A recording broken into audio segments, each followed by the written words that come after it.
Good morning प्यारे बच्चों। आज हम बात करेंगे फार्माकोग्नोसी के सेकेंड चैप्टर की क्लासिफिकेशन ऑफ क्रूड ड्रग्स। तो जैसा कि आप देख पा रहे हैं, क्लासिफिकेशन ऑफ क्रूड ड्रग्स को कैसे क्लासिफाइड करेंगे हम, तो इस बारे में जानेंगे। इम्पॉर्टेंट क्वेश्चन है, बोर्ड एग्ज़ाम में लगभग सभी ईयर पूछा गया है ये क्वेश्चन। तो हम बात करते हैं, आप ऊपर देख पा रहे हैं classification of crude drugs. Classification का क्रूड ड्रग्स कैसे करेंगे, पहले हम जान लेंगे क्रूड ड्रग्स क्या होती है। क्रूड ड्रग्स मैंने आपको बताया था, कच्ची औषधि होती है जो कि प्लांट्स, मिनरल, एनिमल से प्राप्त होती है। ठीक है, तो क्रूड ड्रग्स जो हमें प्राप्त होती है वो 2 पार्ट्स में डिवाइड होती है। ऑर्गेनाइज्ड क्रूड ड्रग्स, आगे हम इसमें देखो, इसमें देख सकते हैं ऑर्गेनाइज्ड क्रूड ड्रग्स और unorganised crude drugs. Organised crude drugs क्या होती हैं? ये वह क्रूड ड्रग्स होती हैं जिसमें सेल प्रेजेंट होती है। इसमें देखो, देख पा रहे हैं आप, सेल प्रेजेंट होती है। इसके अंदर जो मार्कोलॉजिकल कैरेक्टर होते हैं उनके बारे में अध्ययन किया जाता है।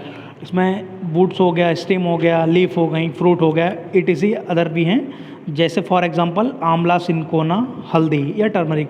ठीक है, फिर नेक्स्ट है और अनऑर्गेनाइज्ड क्रूड ड्रग्स। अनऑर्गेनाइज्ड, इसमें जो क्या होता है, इसमें सेल जो होती है एब्सेंट होती है। ठीक है, तो इसमें मार्फोलॉजिकल कैरेक्टर का अध्ययन करना संभव नहीं होता। जब इसमें सेल नहीं होती तो इसका मार्फोलॉजिकल एक्सटर्नल स्ट्रक्चर को हम क्लियर नहीं कर सकते हैं। जैसे कि ये क्रूड ड्रग्स जो होती है या तो सेक्रेशन से बनती है या एक्सक्रेशन से बनती है। ठीक है, ये अनऑर्गेनाइज्ड क्रूड ड्रग्स कहलाती है। ठीक है, जैसे फॉर आप अब यहाँ पे देख पा रहे हैं, इंसुलिन है, शहद है, मोम है, तो ये हो गई तुम्हारी क्रूड ड्रग्स। ठीक, क्रूड ड्रग्स 2 टाइप्स होती हैं, ऑर्गेनाइज्ड क्रूड ड्रग्स और अनऑर्गेनाइज्ड क्रूड ड्रग्स। ठीक है, आप इसमें देख पा रहे हैं। नेक्स्ट बात करते हैं फिर classification of crude drugs. Important question her bar exam में यही आता है कि क्लासिफिकेशन ऑफ क्रूड ड्रग्स लिखिए आप।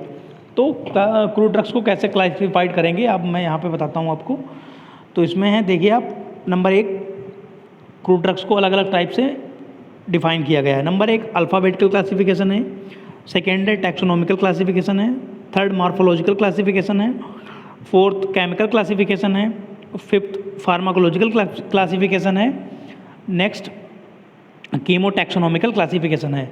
ये सारे क्लासिफिकेशन दिए हुए हैं। इसमें जो है क्रूड ड्रग्स को कैसे क्लासिफाइड किया है वो हम आपको बताएंगे। तो हम बात करते हैं फार्माकोपिया की। फार्माकोपिया क्या है?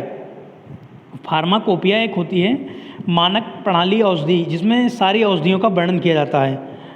ठीक है, उसे जो है फार्माकोपिया कहते हैं। तो फार्माकोपिया में ही जो क्रूड ड्रग्स को अलग अलग तरीके से डिफाइन किया गया है उसका एक क्लासिफिकेशन है। ठीक है, तो अब हम बात करते हैं अल्फ़ाबेटिकल क्लासिफिकेशन की। अल्फ़ाबेटिकल क्लासिफिकेशन की, सॉरी वापस चला गया ये।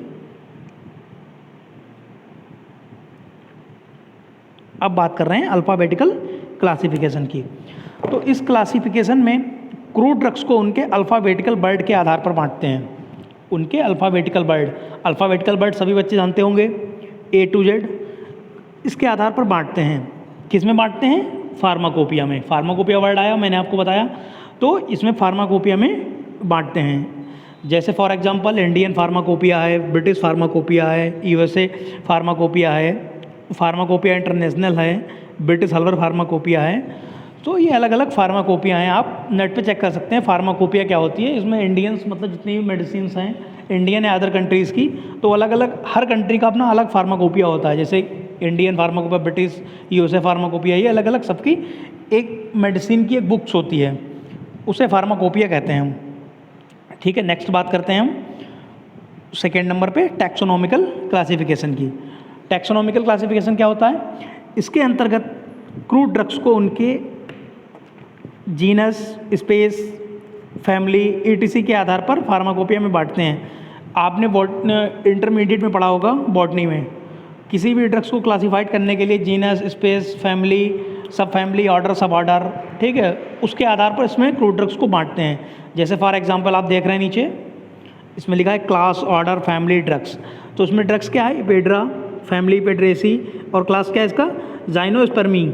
ठीक है, वैसे सेम ये आपको एग्जाम्पल के तौर पे लिखना है। यहाँ पे ये यहाँ पे आप लिख लीजिएगा एग्जाम्पल। ठीक है, ये एग्जाम्पल में आपको लिखना है ये। ऊपर डेफिनेशन लिखनी है, नीचे एग्जाम्पल लिखना है इसका। ये क्लासिफिकेशन का एग्जाम्पल आपको एग्जाम में भी लिखना है। फिर उसके बाद थर्ड बात करते हैं मार्फोलॉजिकल क्लासिफिकेशन की। मार्फोलॉजिकल क्लासिफिकेशन के अंतर्गत क्रूड ड्रग्स को एक्सटर्नल स्ट्रक्चर, जैसे बुड्स हो गया, बार्क हो गया, फ्लावर हो गया, फ्रूट्स हो गया, लीफ हो गई, ठीक है, गम हो गया, इसके आधार पे बांटते हैं हम।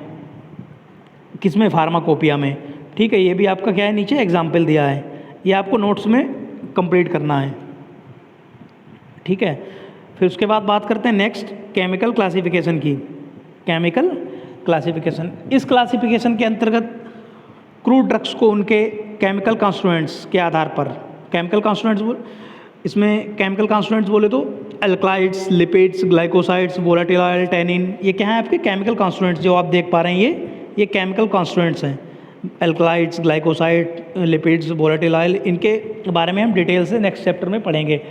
आगे पूरा चैप्टर दिया हुआ है इन केमिकल कॉन्स्टिट्यूएंट्स का अलग अलग, तो डिटेल से हम इसमें पढ़ेंगे। इनके आधार पे केमिकल कॉन्स्टिट्यूएंट्स को के आधार पर फार्माकोपिया में बांटा गया है। ठीक है, नेक्स्ट बात करते हैं हम फार्माकोलॉजिकल क्लासिफिकेशन की। फार्माकोलॉजिकल क्लासिफिकेशन के अंतर्गत क्रूड ड्रग्स को उनके फार्माकोलॉजिकल एक्शन के आधार पर फार्माकोपिया में बांटते हैं। फार्माकोलॉजिकल एक्शन क्या होता है? जैसे कि पैरासीटामोल है, ये बहुत सारे टैबलेट्स हैं, उनका एक एक्शन होता है।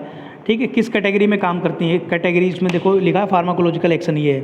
जैसे कार्बिनेटिव ड्रग्स हैं, परगेटिव ड्रग्स हैं, कार्डियोटोनिक है, एंटी हेलमेंथेटिक है, एंटी कैंसर है, एंटी स्पाज्मोडिक है, एंटी एमेविक है, बिटर। तो ये एंटी कैंसर मतलब जो कैंसर के ट्रीटमेंट में यूज़ की जाती हैं। कार्डियोटोनिक जो हार्ट से रिलेटेड प्रॉब्लम को सॉल्व करें। कार्बिनेटिव मतलब जो पाचक औषधियाँ होती हैं, तो इनकी फार्माकोलॉजिकल एक्शन के आधार पर बांटते हैं। ठीक है, ये आपको एग्ज़ाम में लिखना है, इसके नोट्स कंप्लीट कर लीजिएगा, यही आप बच्चों आपका होमवर्क है। ठीक है, समझ में आ गया होगा। बाकी अगर कोई प्रॉब्लम आती है तो आप मेरे पर्सनल नंबर पे कॉल करके पूछ सकते हैं। ठीक है, तो ओके, थैंक यू।